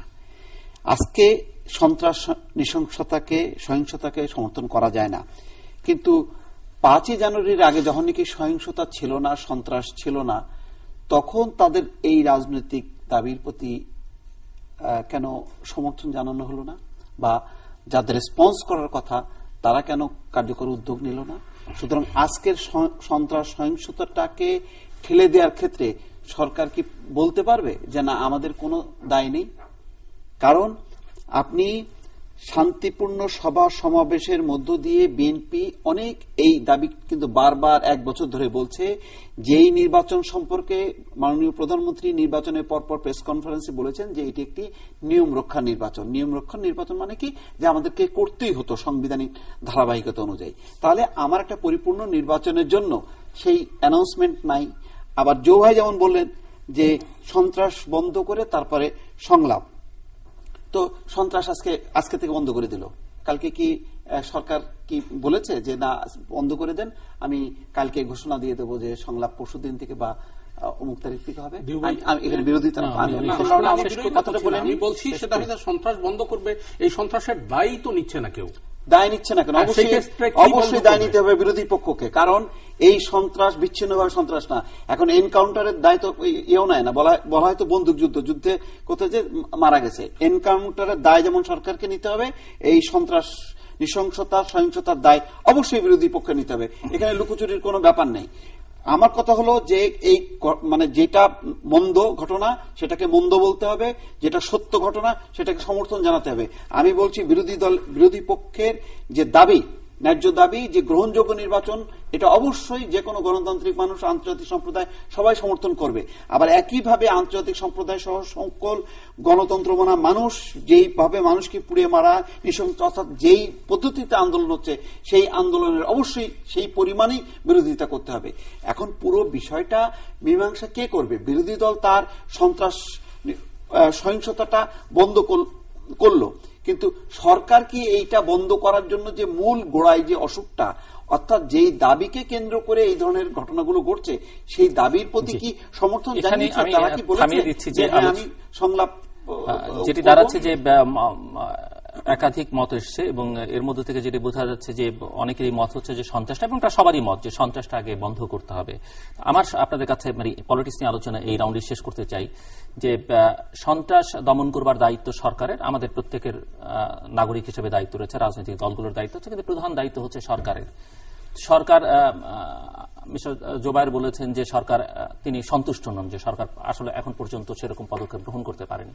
তো সরকারকে আমরা কতদিন সময় দেব এই সন্ত্রাস বন্ধ করবার? মানে সরকারের দায়িত্ব যে সরকার কতদিনের মধ্যে এই সন্ত্রাস বন্ধ করতে পারলে আমরা হ্যাপি, না পারলে আমরা অখুশি। এক। দ্বিতীয়ত হচ্ছে আপনি যেটি বলছেন সংকটের কারণ কি, নির্বাচন কেন্দ্রিক একটি কথা বলেছেন, সেই সমস্যার সমাধান কিভাবে হবে, বা সেটি সমাধান না করা গেলে শুধু সন্ত্রাস আপাত দমনের মধ্য দিয়ে সমাধান হবে কিনা? কেননা 5ই জানুয়ারি পর্যন্ত প্রায় 6 মাস, এর মধ্যে মানবতা বিরোধী অপরাধ এর বিচার সংক্রান্ত এবং নির্বাচন দুটো মিলিয়ে সেই সময়টায় সন্ত্রাস হয়েছে। সেটি 1 বছরের জন্য পরিস্থিতি পুরোপুরি শান্ত ছিল, আবার পরিস্থিতি এখন তার সঙ্গে নতুন একটা মাত্রা যোগ করে, পেট্রোল বোমা যোগ করে আবার অশান্ত হলো প্রায় 45 দিনের মতো। সো সেই রাজনৈতিক সংকট সমাধানের জন্য রাজনৈতিক সমাধানের পথে না হাঁটলে আদৌ সমাধান হবে কিনা, এবং এখানে বাইরের থেকে সংলাপের যে প্রয়াস, জাতিসংঘ থেকে যে উদ্যোগ কিংবা দেশের ভেতর থেকে সিভিল সোসাইটির যে উদ্যোগ, সেগুলো কোনো ফলাফল দেবে কিনা? কারণ সিভিল সোসাইটির অনেকে বিতর্কের কথা এখানে আলোচনা হয়েছে। সব মিলিয়ে শোভন আরব যদি শুরু করেন। এটি আসলে বলা মুশকিল। সকলে পরিস্থিতিটা স্থিতিশীল হতে হবে, এটা আমাদের প্রত্যেকের হ্যাঁ, চাওয়া। নিশ্চয়ই স্থিতিশীল হতে হবে, এবং স্থিতিশীল হতে গেলে বেশ কয়েকটি বিষয় এখানে আছে বিবেচনার ক্ষেত্রে। সেখানে সংলাপ হবে কি হবে না, সেই সংলাপ প্রিকন্ডিশনে থাকবে কি থাকবে না, সেটি একটি বিষয়। সংলাপের কথা বলছে অনেকেই, সেটি কেউ মানছে কেউ মানছে না। আবার একই সাথে দেখা যাচ্ছে যারা এই অবরোধ কিংবা হরতালের ডাক দিয়েছিল তারাও এর দায় নিচ্ছেন না, নাশকতার দায়। আমাদের টকশোতে এরকমও হয়েছে যে কোন পক্ষই দায় নিতে রাজি নন, শেষে একজন দর্শক টেলিফোন করে বললেন তাহলে পেট্রোল বোমা কি ভূতে ছুটছে, কারণ পেট্রোল বোমা যে ছুটছে এটি তো আর কেউ অস্বীকার করবেন না, এটি চরম বাস্তব এবং চরম দুঃখজনক। তো সেই জায়গাগুলো নিশ্চয়ই সরকার বিবেচনায় নিচ্ছেন। এই টকশোতে যারা আসেন কিংবা সঞ্চালক আসেন, তাদের ভূমিকা নিশ্চয়ই মানুষকে একটি ভাবনার খোরাক জাগানো, এবং শুধু মানুষ না, সেখানে সাধারণ মানুষ থেকে শুরু করে সরকার, বিরোধী দল যারা এইগুলোর সাথে সংশ্লিষ্ট, তারাও নিশ্চয়ই চিন্তা করেন। সুতরাং খুব দ্রুত সমাধান হওয়া দরকার, সেটি সকলেই জানেন, কিন্তু দ্রুত সমাধান কত দ্রুত হওয়া সম্ভব সেটি আসলে প্রশ্ন থেকেই যায়। না, প্রশ্নটা এই কারণে করা, বা মনে হয় অনেকের এটা আপত্তি থাকতে পারে আমার এই প্রশ্নটার মধ্যে, আমি নিজেও হলে আপত্তি করতাম, কিন্তু প্রশ্নটা এই কারণে করা, যদি সংকটকে আমি রাজনৈতিক সংকট হিসেবে না দেখি তাহলে সন্ত্রাস আমি কতদিনে দমন করব, সেটি একটি প্রশ্ন। আর রাজনৈতিক সংকট হিসেবে যদি দেখি আমি, তাহলে রাজনৈতিক সমাধানের পথে যদি না হাঁটে, প্রশাসনিক পদক্ষেপ দিয়ে এই সমস্যার সমাধান করা যাবে কিনা, এই কারণে প্রশ্নটা করা। সেটি দুভাবে ভাবনা হতে পারে। এটি প্রশাসনের মতো হয়তো স্বাধীনভাবে কাজ করতে পারে, আর রাজনীতিবিদরা রাজনৈতিক সংকটকে রাজনৈতিকভাবে সমাধান করতে পারেন। তবে সংকটটি যে অনেক গভীরে পতিত এটি সকলেই জানেন, এবং সেই সংকট যে একদিনে সমাধান হবে, একদিনের সংলাপ শুরু হয়ে গেলেই যে সমাধান শুরু হয়ে যাবে সেটি নিশ্চয়ই নয়। এটা আইস ব্রেক হতে পারে, এবং সংলাপ যে শুধুমাত্র একদম সবচেয়ে উচ্চ পর্যায়ে হতে হবে এরকম নিশ্চয়ই নয়। বিভিন্ন পর্যায়ে সংলাপ শুরু হতে পারে, যেটি একটি কূটনৈতিক সংলাপের ক্ষেত্রে আমরা দেখি। বিভিন্ন কূটনৈতিক বিবদমান দুটি পক্ষ, দুটি রাষ্ট্রের মধ্যে আমরা দেখি যে একটি পর্যায় থেকে সংলাপ শুরু হোক কিংবা সমঝোতার প্রক্রিয়া শুরু হয়ে তারপর চূড়ান্ত দিকে যায়, সেটি হতে পারে। গণমাধ্যম এখানে একটি উপস্থাপকের জায়গা করতে পারে, যা ঘটছে সেটি দেখাতে পারে। যাদের এইটি দেখে সিদ্ধান্ত নেবার বিষয়, বোঝার বিষয়, তারা সেটি বুঝবেন, সিদ্ধান্ত নেবেন। মিথিলা ফারজানা, আমার প্রশ্নগুলো নিয়েই কিছু প্রশ্ন আছে। আপনি বলছেন যে সন্ত্রাস বন্ধ কতদিনের মধ্যে হলে আমরা মনে করব যে এটি কাঙ্ক্ষিত সময় হয়েছে। সন্ত্রাস বন্ধ মানে কি? কোন সময়টিকে আমরা বলবো সন্ত্রাস বন্ধ? ধরা যাক 7 দিন সন্ত্রাসের কোনো পেট্রোল বোমা হলো না, ককটেল ফুটলো না, 8 দিন ফুটলো না, 9 দিন ফুটলো না, 10 দিনের দিনে গিয়ে একটি পেট্রোল বোমা ছোড়া হলো, তাহলে কি আমরা বলবো যে সন্ত্রাস বন্ধ হয়নি, সন্ত্রাস চলছে, নাকি সন্ত্রাস বন্ধ হয়েছে? যেমন 10 দিনের জন্য বন্ধ হয়েছে, 11 দিনের জন্য নির্বাচনের পরে দীর্ঘ সময় আমাদের শোগুলোতেই সবাই বলেছেন দেশে এখন শান্ত স্থিতিশীল, ব্যবসায়ী এসছেন, ব্যবসা করবার অনুকূল পরিবেশ, সবাই বলেছেন, তখন তো আমরা ধরেই নিয়েছি শান্ত, এবং অনেকে এটি ভাবতেও চাননি তখন যেরকম একটা পরিস্থিতি তৈরি হবে। কিন্তু এখন এই মুহূর্তে যে পরিস্থিতি তৈরি হয়েছে সেটি তো আসলে এইভাবে করে শেষ হবে না। কারণ যেটি শোভনার বলছিলেন যে তখন আমরা জানি যে 5ই জানুয়ারি হচ্ছে একটি রেড লাইন, সেই লাইনে গিয়ে হয় এসপার না হলে এসপার কিছু একটা হবে। কিন্তু এখন তো সেই অনিশ্চিত বা নিশ্চিত লাইনটি নেই, সেই রেড লাইনটি নেই, তাহলে কি হবে? তাহলে এটির মাত্রা আসলে কমে আসবে, এবং একটি সময় হয়তো আমি বলছি যে মনে খুব সম্ভবত তাই হওয়ার কথা, একটি সময় হয়তো আমরা মনে করবো যে না, এখন সন্ত্রাস বন্ধ হয়েছে এবং মোটামুটি পরিস্থিতি স্বাভাবিক, স্কুলগুলো খুলে গেছে, ইউনিভার্সিটিগুলো খুলে গেছে, এসএসসি পরীক্ষা বা এইচএসসি পরীক্ষা হচ্ছে, সামনে আরো অনেক পরীক্ষা আছে, সেই পরীক্ষাগুলো ঠিক মতন হতে পারছে। সুতরাং সন্ত্রাস বন্ধ হয়েছে, এই জায়গাটিতে আসলে কবে আমরা আসতে পারবো সেই বিষয়ে আমি ঠিক জানি না যে এই উত্তরটির ঠিক সুনির্দিষ্ট কোনো মাত্রা আছে কিনা। সেই মাত্রাটি বোধহয় আমাদেরকে নির্ধারণ করতে হবে। দীপু ভাই যেটি বললেন যে এটি একটি প্রতিক্রিয়া, আমি যদি ঠিক বুঝে থাকি দীপু ভাই, আপনি বলছেন যে একটি দলকে সভা সমাবেশ করতে দেওয়া হলো না, একটি রাজনৈতিক যেই তাদের স্বাভাবিক ক্রিয়াকর্মকাণ্ডগুলো রয়েছে সেগুলো করতে দেওয়া হলো না, এবং তাতে করে তাদেরকে সন্ত্রাসের দিকে ঠেলে দেওয়া হয়েছে, সেটিও ভাবতে হবে, নিশ্চয়ই ভাবতে হবে। কিন্তু আমার প্রশ্নটি হচ্ছে যে ধরে নিচ্ছি তাদেরকে সভা সমাবেশ করতে না দেওয়া, তাদের রাজনৈতিক কর্মকাণ্ড করতে না দেওয়া, এটি সম্পূর্ণভাবে একটি ভুল সিদ্ধান্ত সরকারের। কিন্তু তার খেসারত আমি দেব কেন? তার খেসারত আমার সন্তান দেবে কেন? তার খেসারত আপনার পরিবার দেবে কেন? এটি তো কোনো প্রতিক্রিয়া হতে পারে না। পৃথিবীতে বহু বহু সরকার আছে যারা এর চেয়েও বেশি দমন পীড়নের মধ্যে দিয়ে গেছে, এবং আমি জানি না, আমি বলছি না, আমি একবারও বলছি না যে বেগম খালেদা জিয়ার বাড়ির সামনে বালু ট্রাক ফেলে দেওয়াটা খুব গণতান্ত্রিক একটি পদক্ষেপ ছিল, কিন্তু আমি মনে করি আমার নেত্রী যদি তিনি হতেন, তিনি সেই বালু ট্রাকের উপর দাঁড়িয়ে গিয়ে একটি মাইক্রোফোন নিয়ে ভাষণ দিতেন। হাজার হাজার শত শত ক্যামেরা সেই ভাষণ সারা বাংলাদেশে ছড়িয়ে দিত। আমি মনে করি সেদিন যদি সত্যিকার অর্থেই ডক্টর মঈন খান, ব্যারিস্টার মওদুদ আহমেদ, ব্যারিস্টার রফিকুল ইসলাম, মিয়া সেলিমা রহমানের মতন নেতৃবৃন্দ গুলশান কার্যালয়ের সামনে থাকতেন, তারা সেই রাস্তার উপর বসে পড়বেন। আমি সেই প্রতিক্রিয়া তাদের কাছ থেকে আশা করি। এটার প্রতিক্রিয়া তো এটি হতে পারে না যে পেট্রোল বোমা মেরে আপনি 87 জনকে গ্রিল করে ফেলবেন। মানে আমার প্রশ্নটি হচ্ছে যে এই গণতন্ত্র পুনরুদ্ধারের রাস্তাটি আসলে কি গণতান্ত্রিক কিনা? আপনি যেটি বলছেন যে গণতান্ত্রিক ভূমিকা সরকার পালন করছে না, কিন্তু তার প্রতিক্রিয়া কি গণতান্ত্রিক কিনা এটা নিন্দা জানাচ্ছি। আর এই সন্ত্রাসের জায়গায় কি আসলে ঠেলে দেওয়া কখনো সম্ভব কিনা, সহিংসতাকে নিন্দা জানাচ্ছি। আর তার আগ পর্যন্ত যে বিএনপির দাবি অনুযায়ী যে গ্রহণযোগ্য একটা নির্বাচনের ব্যবস্থা নেওয়া হলো না, সেটার জন্যও নিন্দা জানাচ্ছি। না সেটা খুবই ঠিক, কিন্তু আপনি যেটি বলছেন তাদেরকে ঠেলে দেওয়া হচ্ছে সন্ত্রাসের দিকে একটি গণতান্ত্রিক রাজনৈতিক দলকে ঠেলে দেওয়া সম্ভব। সরকারকে সময় দেওয়ার বিষয় আমি মনে করি আমরা সময় দেওয়ার কেউ না এখানে, আমরা সময় দেওয়ার না। আমি সময় দেওয়ার কথা বলছি না, আমি বলছি যে আপনি কতদিনে মনে করবেন যে সরকার আসলে পারছে? কাঙ্ক্ষিত সময় এটা আমরা দেওয়ার কেউ না, সরকার না। তাহলে আমার প্রশ্নটা এর কারণে যে পরের বার আমি প্রথমে যেটা বললাম যে এখানে সরকার যদি এটি ক্রমাগত ধরেন 1 মাস 2 মাস 3 মাস এখানে আইন শৃঙ্খলা বাহিনী এবং সরকার অন্যদের কথা, অন্য পক্ষের কথায় সংলাপেও বসছে না, সমঝোতাও যাচ্ছে না, আমি এটা বলতে চাচ্ছি যে তাহলে কি উপায়? পুলিশ ঠিক তো সব ঠিক, পুলিশ যদি ঠিক হবে পুলিশ তো সরকারের অধীন, পুলিশ যদি ঠিক করতে পারে। আমি তো মনে করি যে অনেক ক্ষেত্রে যেটা বারবার বলা হচ্ছে যে প্রশাসনের রন্ধ্রে রন্ধ্রে জামাতের লোক আছে, তাদের জন্য অনেক কিছু করা যাচ্ছে না। সেগুলো যদি সরকার যতদিনে আস্তে আস্তে ঠিক করতে পারবে হয়তো ঠিক হবে। প্রশাসনের ভেতরে থেকে যারা দলের হয়ে কাজ করবেন তাদের প্রত্যেককে বের করে দেওয়া উচিত। হ্যাঁ, বের করে দেওয়া উচিত, কিন্তু জিনিসটা হচ্ছে যে সরকার আবার কোনো কোনো ক্ষেত্রে কিন্তু প্রশাসন চালাতে আপনি যখনই যুক্তরাষ্ট্রে একটা প্রশাসন আসে ঢালাও পরিবর্তন হয়, সবাই মেনে নিয়েছে, ওটাই ওদের সিস্টেম, সেটা পরিবর্তন হয়। এখন জিনিসটা হচ্ছে যে উন্নত মানটা অর্জন করছে, আমরা কি আমাদের দলগুলো বলতে চাচ্ছি যে এইখানে সংলাপের কথা বলতে গিয়ে আমরা সংলাপ বলছি এবং বলছি যে আবার বিএনপি কি করছে বা 20 দলীয় জোট কি করছে যে সন্ত্রাসের দায়িত্ব নিচ্ছে না। আবার সংলাপের কথা বলতে গিয়ে কেউ বলছে যে অনেক সংঘর্ষের মধ্যে পার্বত্য চট্টগ্রামের উদাহরণ টানা হয়, জনসংহতি সমিতির উদাহরণ টানা হয়, জনসংহতি সমিতির সাথে যুদ্ধ হয়েছে, সে অবস্থায় সংলাপ হয়েছে। জনসংহতি সমিতি কিন্তু যুদ্ধ করেছে, সেনাবাহিনীর উপর আক্রমণ করেছে, স্বীকার করেছে আমি করেছি। তারপর এখন এখানে এই সন্ত্রাসের জন্য স্বীকার তো কেউ করছে না যে হ্যাঁ আমি করেছি। 20 দলীয় জোট স্বীকার করছে যে আমরা করেছি, করছে না। তো অতএব স্বীকার সেখানে সরকারকে ঠিক করতে হবে যে আমি আগে সন্ত্রাসটাকে দমন করব। আর 20 দলীয় জোটের কথা মোস্তাফিরুজ আপনি বললেন, 20 দলীয় জোট একটা সমাবেশ করতে পারেনি, সমাবেশ করতে না দেওয়াটা অবশ্যই অন্যায়। সরকারের এই পদক্ষেপের সমালোচনা আমি অবশ্যই করব, কিন্তু একই সাথে সমাবেশ করতে না পেরে সেটাকে আমি পেট্রোল বোমায় ছড়িয়ে দেয়া, এটাকে আমি অবশ্যই মানব না।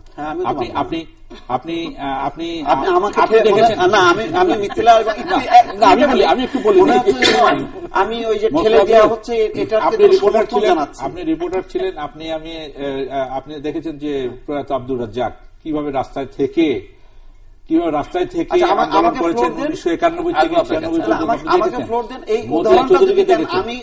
আমি বলতে চাই মিথিলার অনুষ্ঠানে আমি বলছি যে এইটাকে যদি শেখ হাসিনার এই শাসন আমলকে যদি আমি সামরিক শাসনও বলি, সামরিক শাসকদের বিরুদ্ধে আন্দোলনের অভিজ্ঞতা আমার আছে।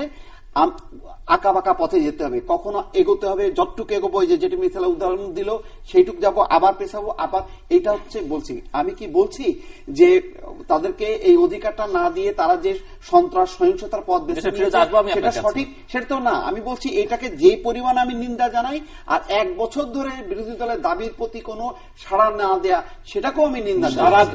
এখানেই হচ্ছে পলিটিক্সটা। তাহলে কি পলিটিক্সটা হচ্ছে আমি না সাড়া দিয়েই আমি থাকার চেষ্টা করব, আপনি আদায় করে নেবেন। আপনি আদায় করতে পারছেন না, আপনি রাজপথ অবরোধ করেন, রেলপথ অবরোধ করেন, রাজপথে শুয়ে যান, রেলপথে শুয়ে যান। আমি সেটা করব না করে আমি পেট্রোল বোমা মারবো, সেটা তো হতে পারে না, নিন্দনীয়, তাই না?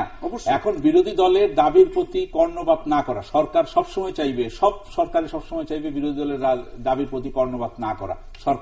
সরকারকে আপনি যতক্ষণ পর্যন্ত বাধ্য না করবেন, আপনি না কেন বাধ্য ভাই আমি বাধ্য কিভাবে বাধ্য করবো কেন? এটা গণতান্ত্রিক সরকার, গণতান্ত্রিক ভাবে নির্বাচিত। সে জানে না যে মানুষ কি চায়, একটা বড় দল কি চায়, সেই দলের প্রতি সে নিজে থেকে করবে না। আর আওয়ামী লীগের মতন দল যার ইতিহাস আছে, ঐতিহ্য আছে, দীর্ঘ পুরনো যে দাবি করে যে এই দেশে স্বাধীনতা এনেছে, সে জানে না, পালসটা বুঝতে পারে না। আপনি সে কি এরশাদের বিরুদ্ধে সংগ্রাম করছে? 15ই ফেব্রুয়ারি নির্বাচন 1996 সালে 15ই ফেব্রুয়ারি নির্বাচন বিএনপি করেছিল। এখন মেয়র হানিফ সাহেবের যদি জনতার মঞ্চ না হতো, আর মেয়র মহিউদ্দিন সাহেব যদি চট্টগ্রাম বন্দর অবরোধ না করতেন, সেই বিএনপি কি এত দ্রুত সংসদে তত্ত্বাবধায়ক সরকার বিল পাশ করতো না? বাধ্য করেছে একটা রাজনৈতিক দল, ভুল করেছে এই ধরনের মঞ্চ করতে না। একটা রাজনৈতিক দল গণজোয়ার সৃষ্টি করতে পেরেছে, সেটা আদায় করতে পেরেছে। আমি একটি লাইন বলতে চাই, এই জনগণের পালস একটা প্রমাণের জন্য গণজোয়ার তৈরি করতে পারে কিনা? আপনি যেমন মেয়র হানিফকে জনতার মঞ্চ করার জন্য বিএনপি ওই সময় প্রেস ক্লাবের সামনে কতদিন পর্যন্ত অনুমতি দিয়েছে আর ওইদিকে দিয়েছে, সেই পরিবেশটা কি আপনি তৈরি করেছেন? জনগণের পালস কিন্তু খুব আপেক্ষিক একটি শব্দ। কেউ বলেন যে জনগণের পালস আমার পক্ষে, কেউ বলেন জনগণের পালস জনগণের পালস আসলে কে বুঝতে পারছে? গণমাধ্যমে কি জনগণের পালসটা কি ফুটে উঠছে কিনা সেটাও কিন্তু পারছে না। এটা তো দুঃখজনক। যেমন আন্দোলনের নামে বিএনপি যেটা করছে, আন্দোলনের নামে পথে নিয়েছে, সেটিও তো গণতান্ত্রিক পথ। আবার সরকার যেভাবে বিরোধী পক্ষকে দমন করার জন্য যেই পদ্ধতি নিয়েছে, সেটাও গণতান্ত্রিক না। দুটোই একটা অগণতান্ত্রিক শক্তি। আমি সেটাই বলছি যে এই দুটি রাজনৈতিক দল অগণতন্ত্র, মানে গণতন্ত্রের বদলে দলতন্ত্র চর্চা করতে করতে গণতন্ত্রকে ধ্বংসের শেষ সীমানায় নিয়ে এসেছে। যেটা মোস্তাফিজ বললেন যে নির্বাচন বলেছে যে 5ই জানুয়ারি নির্বাচন হওয়ার পরে সরকার বলেছে এটি নিয়ম রক্ষা নির্বাচন। আমার মনে হয় যে এখানে একটু কারেকশন দেওয়া প্রয়োজন। আমি যেটা ব্যক্তিগতভাবে মনে করি যে প্রতিটি নির্বাচনই হচ্ছে সাংবিধানিক ধারাবাহিকতা নির্বাচন, এবং এর কোনো সময় বার নেই। অর্থাৎ 5টি বছর পরে নির্বাচন অনুষ্ঠিত হবে, এটি আমাদের সংবিধানে লেখা, এবং সেই নিয়ম রক্ষা করে প্রতি নির্বাচন অনুষ্ঠিত হয় এবং সরকার আসে না ক্ষমতা। একটি দিক। আরেকটি দিক হচ্ছে যে গণতান্ত্রিক একাদশ নির্বাচন নিয়ে আলোচনা করবে। আরেকটি দিক হচ্ছে যে গণতান্ত্রিক আন্দোলন, যেটা বলা হচ্ছে যে গণতন্ত্র প্রতিষ্ঠার জন্য আপনি অগণতান্ত্রিক আন্দোলন করতে পারেন না, অহিংস আন্দোলন করতে পারেন। একটি দল যেখানে বলছে যে আমরা একটি সরকার প্রতিষ্ঠা করতে চাই, নির্বাচনের ভিতর দিয়ে আমরা ক্ষমতা আসীন হতে চাই, জনগণের ভোটাধিকারকে আমরা এনশিওর করতে চাই, তার অর্থ আপনি পেট্রোল বোমা ছুড়ে মারবেন, এটি তার জবাব হতে পারে না। আর দ্বিতীয়ত হচ্ছে আমার কাছে যেটা মনে হয়, এবং আমি সকল আলোচনা দেখে আমার কাছে দীর্ঘদিন ধরে মনে হচ্ছে যে বাংলাদেশের যে একটি নির্বাচনই বাংলাদেশের সংকট সমাধানের একমাত্র পথ নয়। বাংলাদেশের রাজনীতির মৌলিক সংকটটি হচ্ছে, প্রিন্সিপাল কন্ট্রাডিকশনটি হচ্ছে বাংলাদেশের মতাদর্শিক সংকটই হচ্ছে বাংলাদেশের রাজনীতির মূল সংকট। আমি একটু ব্যাখ্যা করতে চাই, তা হচ্ছে যে আপনি 75 পরবর্তী বাংলাদেশ যেটি ছিল, আপনি যে দেখেন যে বাংলাদেশটি দুভাগে বিভক্ত হয়েছে। এইটা ব্যাখ্যা করার আগে আমি একটা কমপ্লিমেন্ট করব যে তাহলে কি 15ই ফেব্রুয়ারি নির্বাচনটাও তো একটা বৈধ নির্বাচন ছিল, সেটাও তাহলে কন্টিনিউ করতে দেওয়া পারত? অবশ্যই। সেক্ষেত্রে আওয়ামী লীগের সমর্থন অবশ্যই। আমি সিটিজেন হিসেবে আমি নির্মোহভাবে যদি বিশ্লেষণ করি বিষয়টি, সেটিও যদি বিএনপি না দিত তাহলে কন্টিনিউ করার অধিকার কিন্তু বিএনপির তৎকালীন ছিল, এবং আওয়ামী লীগের উচিত ছিল কারণ এটি আমি দায়িত্ব, যেমন এখন আওয়ামী লীগের দায়িত্ব নিয়ে আওয়ামী লীগ কিন্তু ঘটনা নির্মোহ বিশ্লেষণ করাই হচ্ছে আমার দাবি ছিল। জোভাই দাবি ছিল, সেই সংসদ কিন্তু আছে, সেই সংসদ নির্বাচন হিসাবেই কিন্তু ইতিহাসে মতাদর্শিক সংঘাতটা বাংলাদেশের রাজনীতি হচ্ছে মতাদর্শিক যে দ্বন্দ্ব রয়ে গেছে বাংলাদেশের রাজনীতিতে, সেই জায়গাটি সহজে মেটমাট হবার নয়। এটি দীর্ঘ প্রক্রিয়ার ভিতর দিয়ে কিন্তু যেতে হয় আমাদের, এবং দীর্ঘ রক্তক্ষয় বাংলাদেশের ইতিহাসে কিন্তু আছে, ভবিষ্যতেও আছে। হয়তো নির্বাচনের সাময়িক দাওয়াই হতে পারে, কিন্তু আমরা এ থেকে সহসা পরিত্রাণ পাবো না যে পর্যন্ত না স্বাধীনতা বিরোধী প্রতিক্রিয়াশীল শক্তি যে পর্যন্ত ডিসমেন্টাল না হবে, যাদেরকে পরাজিত না করা হবে, সে পর্যন্ত এই মিটমাট হবার নয়। জিল্লুর ভাই, যে বিষয়টি সেটি হচ্ছে যে সমস্ত আলোচনায় যা হয় আজকে সেটা হচ্ছে ভিন্ন মাত্রার, আপনার তৃতীয় মাত্রার ভিন্ন মাত্রার এই আয়োজনেও কিন্তু আমরা তার ব্যতিক্রম লক্ষ্য করলাম না। অর্থাৎ এখানেও আমরা কিন্তু পক্ষের বেড়াজালে আটকে গেলাম। যে বিষয়টি আপনি বলেছিলেন সেটা হচ্ছে যে এই পরিস্থিতি কতদিন সময় দেবে, কিন্তু একটি বিষয় সরকার বলছে যে পরিস্থিতি ক্রমই নিয়ন্ত্রণে আসছে এবং সহিংসতার মাত্রা আস্তে আস্তে কমে যাচ্ছে। আমরা এটি বিশ্বাস করতে চাই, আমরা দেখতে চাই। এরই মধ্যে সমস্ত ব্যবসায়ীরা রাস্তায় নেমে গেছেন, শিক্ষার্থীরা নেমেছেন, অভিভাবকরা নেমেছেন, শিক্ষকরা নেমেছেন। আমার মনে হয় এই পরিস্থিতি যদি দীর্ঘ সমাধান হলো না সমাধানের বিষয়টি তো খুঁজতে হবে তাদেরকে যারা এই সংকট সৃষ্টি করেছেন। কিন্তু যে বিষয়টি সেটি হচ্ছে খুব বেশি দিন মনে হয় সময় লাগবে না যেদিন আপামর জনগণ এই রাস্তায় নেমে আসবে। যখন জনগণ রাস্তায় নেমে আসবে তখন পরিস্থিতি উত্তরণে যারা ক্ষমতায় আছেন কিংবা যারা আবার বিরোধী পক্ষ যখন বলে যে রাস্তায় যারা নামছেন তারা খুবই পরিচিত মুখ, যে নেতারা নামছেন ব্যবসায়ী, তাদের একটা পলিটিক্যাল আইডেন্টিটি আছে, বা অন্য শ্রমিক সংগঠনে যারা নামছেন, মন্ত্রী যখন নেতৃত্ব দিচ্ছেন শ্রমিকদের নিয়ে, তখন তার একটা পলিটিক্যাল আইডেন্টিটি।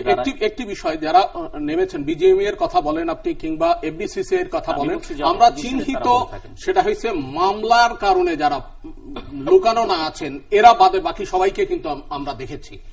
আমার মনে হয় সেটা হচ্ছে এই পরিস্থিতি, সন্ত্রাস, সহিংসতা এবং এই যে পেট্রোল বোমা, এটি যদি অব্যাহত থাকে আমার মনে হয় সাধারণ মানুষকে নেমে আসা ছাড়া, অর্থাৎ মানুষের প্রতিবাদের মধ্য দিয়ে এর সমাধানের পথ খুঁজতে হবে। সব মানুষকে মুক্ত করে দেওয়া হোক, সবাইকে রাস্তায় নামা, তখন বোঝা যাবে যে কোন পক্ষের মানে পাল্লা ভারী হয়। এখন তো আমরা বুঝতে পারছি না, একটা অবরুদ্ধ পরিস্থিতিতে আমরা বুঝতে পারছি। আমরা একটু টকশো এর আলোচনা, যেহেতু আপনারা সবাই সঞ্চালনা করেন, টকশো নিয়ে অনেক রকমের কথাবার্তা আছে, নিজেদের মধ্যে আত্মসমালোচনা আছে, এবং গত দুদিনই লক্ষ্য করা গেছে, বিশেষ করে প্রথম দিন তো লক্ষ্য করেছে 6 জনের মধ্যে অন্তত 4 জনই মনে করেন যে টকশো করে আসলে কোনো লাভ হয় না, এর কোনো প্রভাব নেই।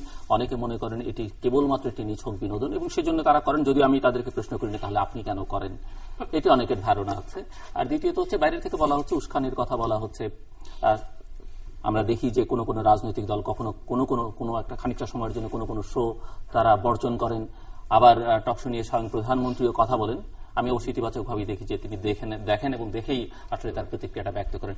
সব মিলিয়ে আবার এটিও এখন একটা সমালোচনা আছে যে আমরা আসলে কতটা প্রফেশনালি করছি টকশো গুলো, করবার জন্য করছি কিনা, কেউ কোনো দলের হয়ে আমরা কাজ করছি কিনা, দল নিরপেক্ষভাবে কেউ কাজ করছে কিনা, নানা ধরনের প্রশ্ন আছে। আবার ক্যাজুয়ালি করছে কিনা, যে সময় ভরাতে হবে, পয়সা কম খরচ হয় একটা শো করতে, ঠিক আছে আধা ঘন্টা বা 1 ঘন্টা আমি চালিয়ে দিলাম, সবাই যখন করে আমি একটি আমার টেলিভিশনে টক শো করলাম।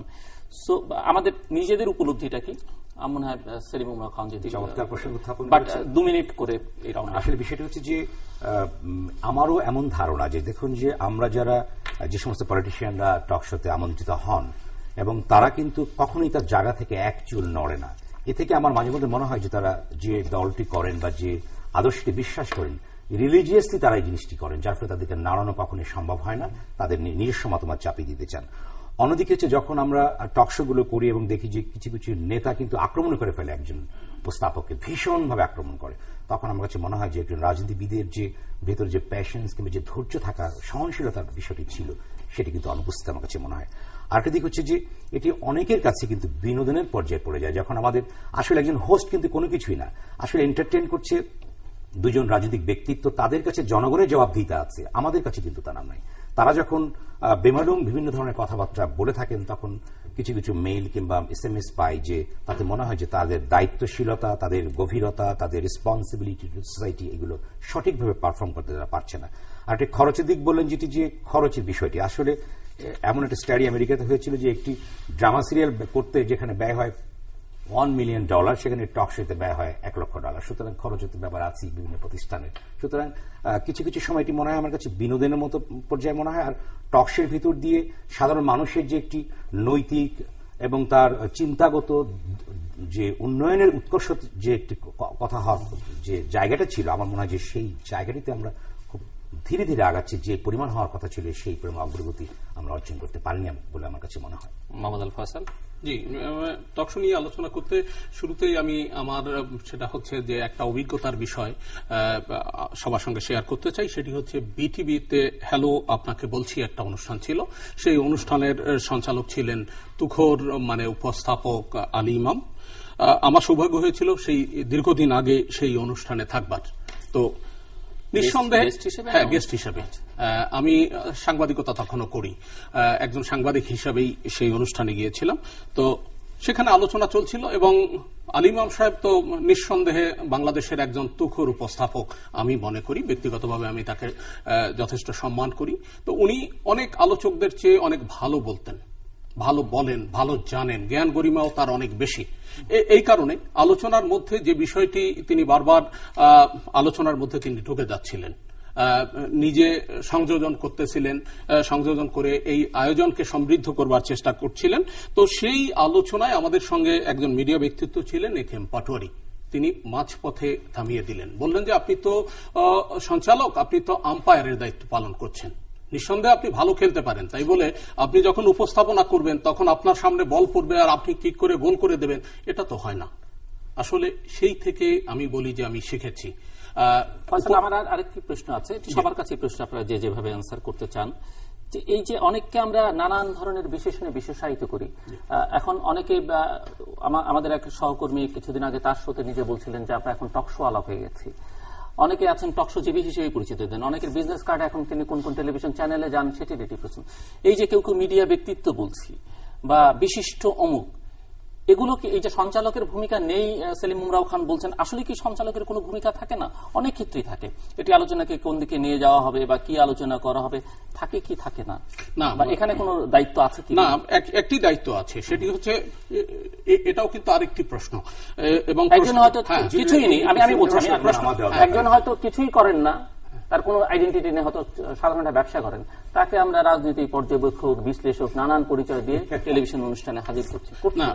নিঃসন্দেহে হ্যাঁ, সঞ্চালকের ভূমিকা কিন্তু থাকে। সঞ্চালক কখনো কখনো কিন্তু দুই পক্ষের মধ্যে হাতাহাতির উপক্রম তৈরি হয়, সেটা সঞ্চালকের কারণেই হয়। এবং কি কি বিষয় আনলে হাতাহাতি হতে পারে, আলোচনা উত্তেজনা যাবে, সেটি সঞ্চালকরা জানেন না। তবে ঝগড়া বিবাদের যে বিষয়টি আমরা দেখি, এবং আমরা সেই ধরনের গেস্ট কিন্তু বেশিও আনি যারা ঝগড়া বিবাদে জড়িয়ে পড়েন, অল্পতেই পুরো আয়োজনকে মানে একেবারে কেউ দাঁড়িয়ে যান, কেউ কারো দিকে তেড়ে আসেন, অথচ তাদের কদরও আমরা বেশি করি। কিন্তু এই বিষয়টি কিন্তু হওয়া শোভন না, স্বাভাবিকও না। আমি মনে করি শোভনের কাছে যাই, একটা এডিটোরিয়াল পলিসি তো থাকে প্রত্যেকটা চ্যানেলের, সেই এডিটোরিয়াল পলিসি যিনি সঞ্চালন করেন তার মাথায় নিশ্চয়ই থাকে। কিন্তু আমার মনে হয় সকলেই প্রফেশনালিজম মেনটেন করেই সঞ্চালনা করেন। যেটি ফয়সাল ভাই বলছিলেন যে আসলে সাধারণ মানুষের কাছে যদি জরিপ করা হয়, আমাদের দেশে জরিপের প্রবণতাটি কম। দু ধরনের দর্শকই পাওয়া যাবে, যারা এক ধরনের মারমুখী টকশো পছন্দ করেন, যেটি টকশো আর থাকে না, আবার খুব শান্ত সাবলীল ভাবে কথা বলবার সুযোগ পাচ্ছেন যারা এসেছেন, সে ধরনের টকশো পছন্দ করেন। তবে একটি বিষয় হয়তো আপনারা সকলে স্বীকার করবেন, যে যেটি সেলিম ভাই বললেন, যে কিছু কিছু রাজনীতিবিদ কিংবা মতাদর্শিক তারা রিলিজিয়াসলি জিনিসটা যেরকম বিশ্বাস করেন, আমরা ব্রেক টাইমে আবার তাদের মধ্যে অনিশ্চয়তাও দেখেছি যখন তারা নিজেরা আলোচনা করেন। একেবারে মারমুখী যে দুপক্ষ সামনে বসে অন এয়ারে হাতাহাতির উপক্রম করেন, তারা যখন আবার একটা আমরা ব্রেকে যাই, অফ এয়ারে যাই, তখন তাদের মধ্যে সৌহার্দ্য আমরা লক্ষ্য করি। আবার উল্টোটাও হয়, সেটি অনেক বেরিয়ে গিয়ে অনেকে আর দীর্ঘকাল কথা বলেননি, এমন হচ্ছে মামলাও করেছেন, সেরকমও আছে। আবার সেরকম যেরকম আছে, আবার খুব কাছের বন্ধু কিন্তু টকশোর জন্য কিংবা দুটি পক্ষ অবলম্বন করেন বলেন তারা সেই পক্ষে একেবারে জোরদার গলার রগ ফুলিয়ে ঝগড়া করেছেন, সেরকম আমরা দেখে থাকি। তবে টকশো যে একেবারেই নিছক বিনোদন তা কিন্তু আমার মনে হয় না। অন্তত আমার চ্যানেলে যে টকশোতে আমি সঞ্চালনা করার দায়িত্ব পালন করছি, সেখান থেকে আমরা এর আগে দেখেছি যে দুটি ঘটনায় অন্তত হাইকোর্ট সুমোটো রুল জারি করেছে, একেবারে জনসম্পৃক্ত দুটি ঘটনায়। রোকেয়া বিশ্ববিদ্যালয়ের একটি ঘটনার ঠিক পরপরই এর আগের বার যিনি ভিসি ছিলেন তিনি পদত্যাগ করেছিলেন। আমরা সরাসরি দাবি করি না এটাই এই টকশোর কারণেই হলো, কিন্তু সেটি একটি ইম্প্যাক্ট তো ফেলেই, সাধারণ মানুষের কিছু ভাবনার খোরাক যোগায়। আমার মনে হয় আপনারা স্বীকার করবেন না। টকশো তো এখন সত্যি কথা বলতে কি, আপনি দেখেন দেশে নির্বাচিত সংসদ থাকার পরে সেখানে তো রাজনীতির তর্ক বিতর্ক, ওই তর্ক বিতর্ক কেউ ওখানে শোনে না, এবং আমার ধারণা নেই যে সাম্প্রতিক সময় কেউ সংসদের বিবরণী শুনে, এক সময় শুনতে এই অভ্যাসটা অনেকে ভুলে গেছে। এখন টকশোটাই হয়ে গেছে যে এটাই একটা মিনি, বিভিন্ন জায়গায় 26টা চ্যানেলে 26টা পার্লামেন্ট, এটা মিনি পার্লামেন্ট প্ল্যাটফর্ম তৈরি হয়েছে, এবং সেখানেই নানানভাবে হচ্ছে, ইন্টারাকশন হচ্ছে। সব ইন্টারাকশনটাই ভালো, ঠিক আছে। যখন দুঃখজনক কি, যেমন দুটি আপনি যখন রাজনৈতিক পক্ষকে আনলেন, দুই পক্ষই তখন সে একটা যদি সত্যও হয় সে বলবে না দলের স্বার্থে, এটা হচ্ছে সবচেয়ে, এটা একটা মিস ইনফর্ম করা হয় জনগণকে। আবার এর চেয়ে বেশি ক্ষতি করে হচ্ছে যারা দলকানা, যারা রাজনীতির পরিচয় দেয় না, দেন হচ্ছে রাজনৈতিক বিশ্লেষক, কিন্তু এক দলের বাইরে হয়তো কোন দলের নেতাও হয়তো ভুল করে তার দলের বিপক্ষে বলতে পারে, কিন্তু সেই দলকানা বুদ্ধিজীবী, কিন্তু সে ভুল করবে না, বরং সে টেলিফোন করে হয়তো তার নেত্রীকে বলবে যে আপনার নেতা তো ঠিক মতন বলেনি, এইভাবে তার বলা উচিত ছিল, উল্টা পরামর্শ দেয়। সেটা হচ্ছে দুঃখজনক। সুতরাং আমি মনে করি যে টকশোটা আমরা কেন করি? মানুষকে ইনফর্ম করি, তাই না? শুধুমাত্র একটা ঝগড়া বাধাই দিয়ে বিনোদন নিলাম তা তো না, তাকে এডুকেট করি, ইনফর্ম করি এবং সঠিক তথ্যগুলি জানাই। সেই কাজটা যদি সঞ্চালকেরও দায়িত্ব আছে, প্রডিউসারের দায়িত্ব আছে, যে সিলেকশনটা, যে আমি দলকানা না, আমি মানুষকে কিছু ইনফরমেশন দেব নির্মোহভাবে, মানুষ সেখান থেকে বাছাই করুক যে কোনটা সত্য কোনটা মিথ্যা। দুইজনের মধ্যে ঝগড়া বাঁধে দিলাম, দেখি কে হারলো আজকে, স্বাভাবিকভাবে এখন আওয়ামী লীগ বিএনপিকে যদি বসাই দেন তাহলে তো বিএনপি জিতবেই। কারণ স্বাভাবিকভাবে আমাদের এই দেশে দিল্লির ঘটনায় 6 মাসের মাথায় আম আদমি দিল্লি দখল করে নেয়। এই দেশের মানুষের প্রবণতাই থাকে যে সবসময় অ্যান্টি এস্টাবলিশমেন্ট, অ্যান্টি গভর্নমেন্ট। তার মানে যে সেটাই সত্য 6 মাস পর পর নির্বাচন দিয়ে সরকার পরিবর্তন করতে হবে তা না। সুতরাং আমি মনে করি যেখানে সঞ্চালক প্রডিউসারের দায়িত্ব অনেক বেশি, দল কানাদেরকে বাদ দেয়া তুলনামূলকভাবে বিবেকবান রাজনীতিদেরকে অন্তর্ভুক্ত করে টকশোটা পরিচালনা করা হলে সমাজের জন্য, মানুষের জন্য ভালো। বিভিন্ন সময় বিভিন্ন কথা হয়, টকশোর সমালোচনা হয়, কিন্তু আমি মনে করি টকশো অবশ্যই মানুষকে, দর্শককে গাইড করে। আপনি মোস্তফা ফিরোজ বললেন এডুকেট করা, ইনফর্ম করা, এটার সাথে গাইড করা। তো আপনি যদি টকশোর শুরুর দিকে বা একটু পেছনের দিকে আসেন, তখন যে ফোন ইন আসতো, দর্শকদের যে কোশ্চেনগুলি আসতো আর এখন যেগুলি আসে, এগুলি কিন্তু অনেক বেশি, সেই দর্শক যে অনেক বেশি বোঝেন, জানেন, এটা খুব স্পষ্ট বোঝা যায়। তো এটাতেই আপনি চিন্তা করতে পারবেন যে টকশোর অবশ্যই একটা আছে, মানে টকশোর একটা ভূমিকা আছে, পজিটিভ ভূমিকা আছে। টকশোর মাধ্যমে মানুষ এডুকেট হচ্ছে। তো এখানে রাজনীতিবিদরা কখনো কখনো টকশোর বিরুদ্ধে বলে থাকেন, এটা বলার কারণটা হচ্ছে ওই বেশি দেখেন বলে, দেখে কিন্তু তারা অনেক কিছুই নেন, পয়েন্ট নেন। আপনি চাপেও রাখেন। আপনি একটু যদি দেখেন যে বিশ্বজিতের ঘটনা টকশোতে যেভাবে আসলো, অ্যাকশন হলো, আপনি কি অতীতে দেখেছেন যে এইভাবে অতীতে অন্যান্য সংগঠনের সময় একই ধরনের অনেক ধরনের নৃশংসতা হয়তো ঘটেছে, কিন্তু অ্যাকশন হয়নি? হ্যাঁ, টকশোর কারণেই হয়েছে। তো আমি বলবো টকশোর অবশ্যই একটা ভূমিকা আছে, টকশোর পজিটিভ ভূমিকা আছে, সরকারকে কারেক্ট করতে সাহায্য করে এবং সরকার কারেক্ট হয়। এটা হচ্ছে আমার কথা।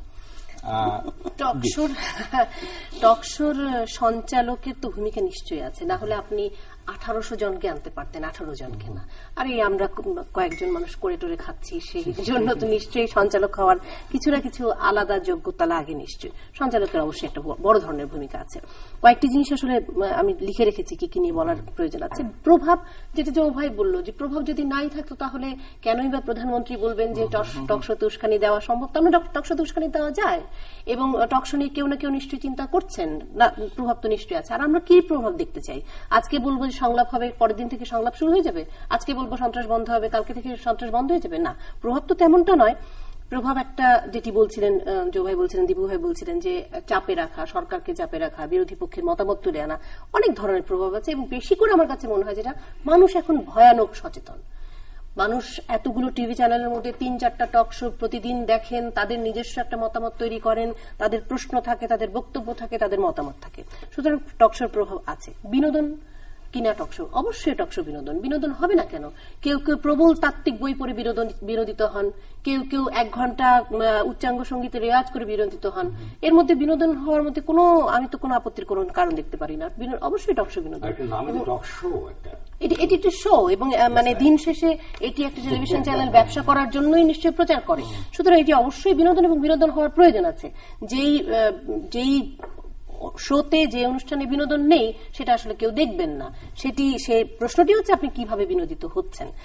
নিরপেক্ষতা, প্রফেশনালিজম, এই দুটো শব্দের মানে আমি বুঝি না। এই দুটো শব্দের মানে আমি অনেকদিন ধরে চিন্তা করে যাচ্ছি, কিন্তু এখনো বুঝতে পারছি না নিরপেক্ষতার মানেটি আসলে কি, মানে কোনটিকে নিরপেক্ষতা বলে। আমার মনে হয় নিরপেক্ষতা শব্দটিকে যৌক্তিকতা দিয়ে রিপ্লেস করার সময় এসেছে। একজন করছেন 6, একজন করছেন 3, দুজনকে আমি 5 বললাম, এটি তো নিরপেক্ষতা হতে পারে না।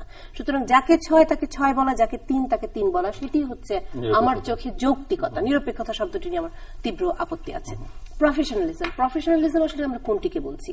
মানে আমার চোখে হচ্ছে প্রফেশনালিজম সেইটি যেটি হচ্ছে আজকে যে কাজটি আমি করতে বসেছি, সে কাজটির পূর্ণাঙ্গ প্রস্তুতি আমার আছে কিনা, সেই প্রস্তুতি শুধু সকালবেলার খবরের কাগজ পড়া নয়, সেই প্রস্তুতি দীর্ঘ প্রস্তুতি। আমার কাজের জন্য আমার যা যা দক্ষতার প্রয়োজন সেই প্রত্যেকটি দক্ষতা অর্জনের প্রস্তুতি।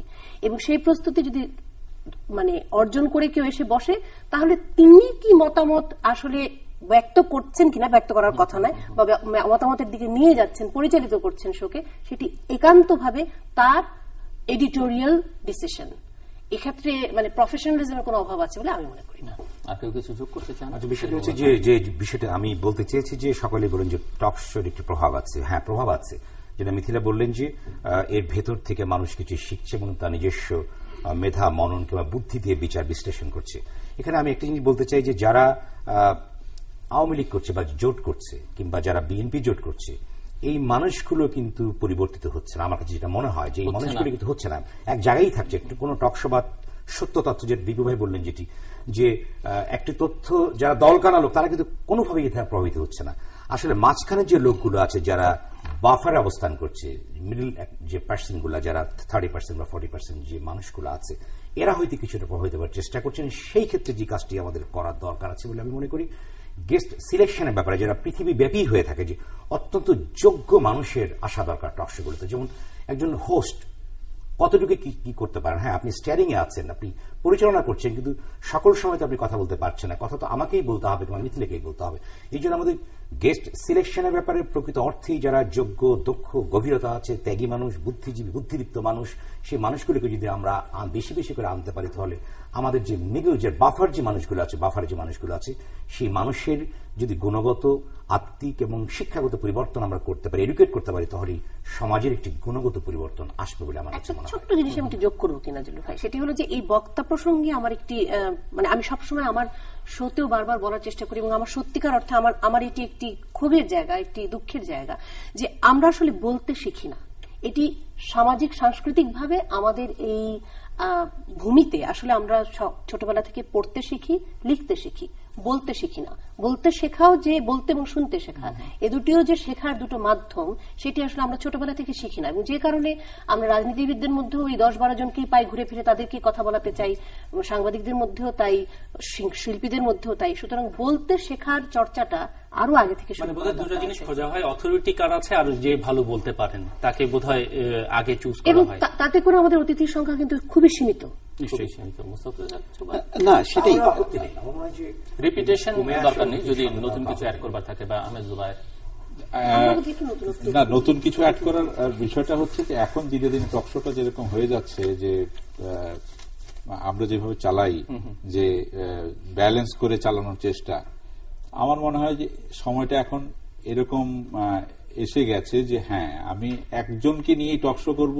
আমি যখন এক দলকে কোশ্চেন করব, তখন আমি উল্টা দিকে আমি তার বিপরীত কোশ্চেন গুলো করবো। আবার সরকারি দলকে যখন করবো, এই আপনি বিদেশে টকশো গুলি যদি দেখেন, যে তারা নির্বাচনের সময় বা অন্যান্য ইয়ের সময় একসাথে সব সম্পাদকদের নিয়ে করে, আবার পলিটিক্যাল যখন ব্যক্তিদের নিয়ে করে তারা কিন্তু সিঙ্গেল করে। তো এটাও একটা হতে পারে। কিন্তু এখনকার সংকট কিন্তু একটু ভিন্ন মাত্রার। যেমন আমরা এখন সংকটটা হচ্ছে, যখন গণতন্ত্রের যখন সংকট শুরু হয়, তখন কিন্তু এই টকশোর সংকট শুরু হয়, এবং সেই সংকট কিন্তু আমরা টের পাচ্ছি। যেমন এখন দেখেন, আপনি চাইলেও কিন্তু বিএনপির অনেক নেতাকে আপনি হাজির করাতে পারবেন না, কারণ তারা মাঠে নেই, তারা দৌড়ের মধ্যে আছে, আত্মগোপন করে আছে। ফলে এটা কিন্তু একটা সংকট। ফলে দেখা গেল যদি এখন বিএনপির শীর্ষ পর্যায়ের কাউকে পেলেন না, আবার মন্ত্রী পর্যায়ে সরকারেরও আপনি সবাইকে চাইলে পাবেন না, চাইলে পাওয়া যায় না, কিন্তু সরকার চাইলেই আসতে পারে। তাহলে হবে কি, যদি এই অবস্থা চলতে থাকে, তাহলে আস্তে আস্তে টকশো কিন্তু একতরফা হয়ে যাবে। মিথিলা যেমন বললো না, যে আমি প্রতিদিন আমি চলাফেরা করতে চাই, আমার সন্তানদের স্কুলে নিতে চাই, তেমনি আমি আবার কিন্তু 5 বছর পরে আমি আবার সুন্দর একটা নির্বাচনও চাই। আমি শেষ করতে পারি, সেটি হচ্ছে যে দীপু ভাই আগে যেটা বললেন, যে দলকানা কিছু লোক আছে, তারা বলেছেন দল করে না। আমরা কিন্তু সেটা হচ্ছে দলের লোক না পাইলে তাদেরকে পাচ্ছি। আহমেদ জুবায়ের, মিথিলা ফারজানা, মাহমুদ আল ফয়সাল এবং মোস্তাফিজ, অসংখ্য ধন্যবাদ আপনাদের 6 জনকে সময় দেওয়ার জন্য। দর্শক কথা বলছিলেন আমার সহকর্মী সতীর্থরা, এবং প্রত্যেকে আপনাদের অতি প্রিয় এবং পরিচিত মুখ রাজনীতি নিয়ে। টকশো নিয়ে নিজেদের সমালোচনা করেছেন, দুর্বলতাগুলো চিহ্নিত করবার চেষ্টা করেছেন। আমি সাধারণত আমার অতিথিদের কথা ধার করে অনেক সময় অনুষ্ঠানের ইতি টানবার চেষ্টা করি, কিন্তু আজকে ওনারা যেহেতু আমার সহকর্মী এবং সতীর্থ, ওনাদের কথা ধার করে বা ওনাদের কথার কোনো কনক্লুশন আমি টানতে চাই না। যারা অনুষ্ঠান দেখলেন এই 3 দিন ধরে, বিশেষ করে টকশো সঞ্চালকদের, তাদের প্রত্যেককে ধন্যবাদ। এবং এর মধ্য থেকে নিশ্চয়ই চিন্তা করবার মতো অনেক খোরাক আপনাদের জন্য তৈরি হয়েছে। দর্শক, আমাদের সঙ্গে থাকবার জন্য অসংখ্য ধন্যবাদ। আপনাদের সবার জন্য শুভকামনা।